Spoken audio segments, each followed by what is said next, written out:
Hello and welcome back to Faith, Family, and Defending Freedom at WNTE Mansfield. This is Alex at Commonwealth University, the Mansfield campus. Today's episode will look a little different. Rather than covering our usual topics, I'll feature 3 college students whom I've had the pleasure of interviewing about their social media habits and their opinions on how it has affected their mental health. To start, I'd like to introduce our first interviewee, Kyle Kratz. Kyle is a current sophomore at Kutztown University, studying biochemistry with a minor in mathematics, whom I've had the pleasure of knowing since late elementary school, primarily through band. I'd also like to say thanks again for your honesty and your responses, and for joining today's episode. Yeah, thanks for having me, Alex. Of course. The first question I want to ask you today is, what social media platforms do you primarily consume? I mainly use 3 types of social media, one being Snapchat, second one being YouTube, and I use Facebook Marketplace from time to time. Okay, cool. Yeah, so some of the main ones then. Moving on, what made you decide to use these types of platforms versus some of the other options? For Snapchat, other people had it throughout my high school careers, and then for YouTube, I had it since a young age, and for Facebook Marketplace, my mom said it is a cheap place to find cheap stuff. That's a great way of describing it. I've never heard it put that way. Kind of a part C to the first question is, how old were you when you joined each platform? High school, it was Snapchat, and my mom also helped me find Facebook Marketplace at high school. For YouTube, it was probably around elementary school. Okay, yeah, kind of similar to me. The difference being, though, is I don't use Facebook Marketplace, and I got Snapchat my first year of college, but yeah, very similar answer then. The next question I want to ask is, how often do you use each platform? Yeah, Snapchat, probably I use it once a day just to send my streak. YouTube, probably once a day. And for Facebook Marketplace, probably once a week. Okay, yeah, those are a lot better numbers than some other students, so I like to hear that answer. The next question is a little bit deeper, and the question is, have you noticed a change in your overall attention span after joining social media? Not really. I always had pretty good attention span. I'm glad to hear that. The following question is a little bit similar, so I want to see if your answer is similar or if it varies a little bit. And the question is, how has your mood been impacted by your social media usage? When I'm scrolling, I do get a little tired, but it's not that bad. Yeah, that makes sense. I can definitely relate to that. But I'm a little confused when you say tired. Is it like mental strain, eye strain? What do you mean by that? Probably is a mental strain. Yeah, that makes sense. I figured that was the case, but I wasn't 100% certain on that. For the second to last question, I want to ask you, at what age do you think kids should be able to use social media? Kids should probably use social media around high school. There's also apps like YouTube Kids, but overall, I think high school is the best time to start them. Okay, yeah, that makes sense. Now, you also mentioned YouTube Kids, which is nice in censoring content that's especially explicit, but I want to know whether or not that was mainly what drove your answer, or if that's in combination with the fact that younger kids seem to be on social media a lot more often. Yeah, probably was a mix of both, but also the use of AI taking over all the platforms. Oh, for sure. That's a great point. I definitely think that AI has a huge impact regarding the algorithm and what you're seeing on each platform. The last question I have for you today is what I consider to be the deepest question of the group. And so the question is, if you could go back in time and choose not to join any social media, how do you think that would impact you? And would you be a different type of person? It probably wouldn't impact me that much, but I'd probably have a lot more free time. Overall, I think I would have better morale. That's a good way of looking at it. I found it interesting you mentioned you have a lot more free time, especially considering you don't use social media that much. But that's definitely a good answer. And I wanted to just say thanks again for being a part of today's episode and the honesty in your answers. Look forward to having you on the show again sometime. Yeah, thanks for having me, Alex. Of course. Take care and God bless. Continuing forward in our podcast, I'd like to introduce our second interviewee, Lauren Smith, who is a junior early childhood education major at Kutztown University, whom I've had the pleasure of knowing for about 10 years now already. Thanks for joining me today, Lauren, and thanks for the honesty in your responses. Of course. Glad to be here. To start, what social media platforms do you mainly use? I'm on Snapchat, TikTok, and YouTube. Okay, gotcha. Yeah, I use all of those except for TikTok. What would you say drove your decision to use these platforms versus others? Well, with Snapchat, I got it in late high school, and the reason I wanted it is because I knew it's not like anybody can see it. You're only commuting one-on-one with people. Personally, I find it's a different form of messaging. YouTube I've used since I was a kid, and then I just got TikTok because it's the same format. Okay, yeah, that makes sense.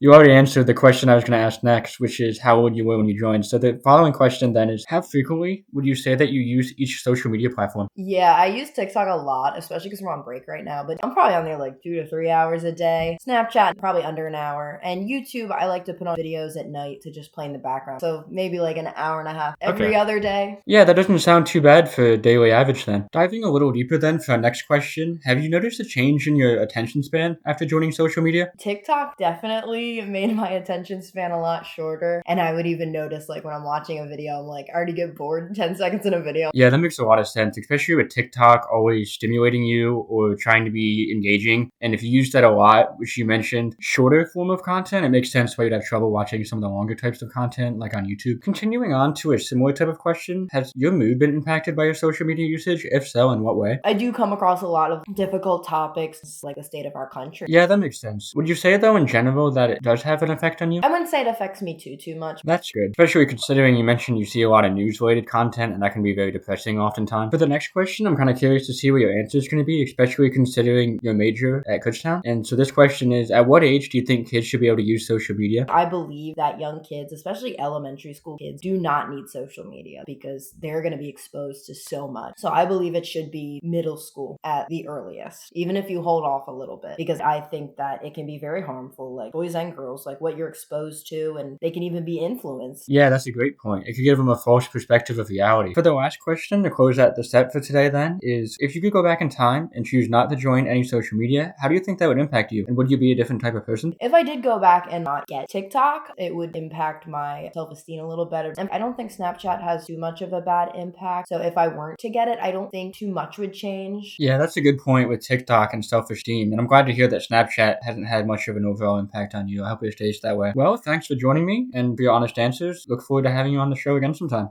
course. Glad to be here. Our third and final interviewee is a good friend of mine, Brady Deneen. He is a current sophomore at Mansfield University studying criminal justice. Thanks for being here, Brady, and thanks for your honest answers. Good to be here, Alex. Good to see you. Of course, man. Good to see you too. What type of social media platforms do you use? I use Instagram, Snapchat, a little bit of Facebook, and a little bit of TikTok. Okay, yeah, that's quite the handful. What made you decide to use these platforms, and how old were you when you joined? Just fitting in and communication. About 13 years old when I joined Snapchat, and about 13 or 14 for Instagram as well, and then Facebook just recently. Oh, wow. That's quite young. How often would you say that you're on social media? TikTok is very low per week, 30 minutes. Instagram, 4 hours a week, maybe 5. Snapchat, 3.5 or 4. Okay. Facebook, half an hour to an hour a week. Okay. Overall, that's not terrible. Would you say that your attention span has changed after joining social media? Yeah, I definitely have. It's like a high doom scrolling band when like listening to other people.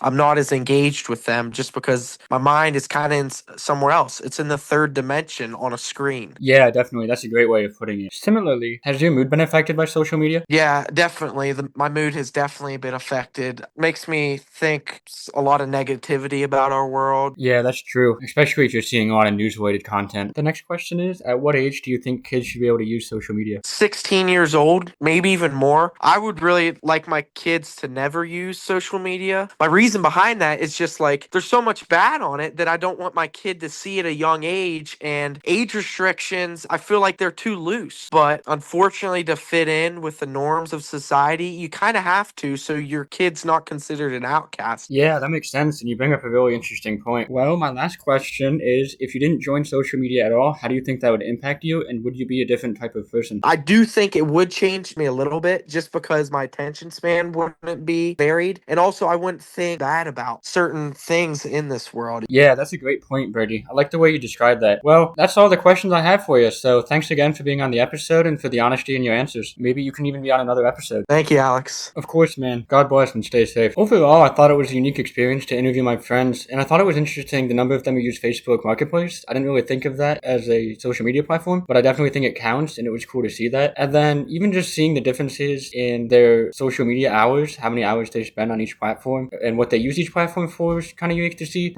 And furthermore, I thought it was unique to see each person's opinion on when people can start social media. Kyle had mentioned potentially elementary school, Lauren mentioned maybe middle school, and then Brady just not liking the idea of kids joining social media at all. So I thought that was really unique to see the different perspective from the 3 different age ranges. Well, that's a wrap at Faith, Family, and Defending Freedom on WNTE. Alex, signing off. Until next time, God bless and stay safe.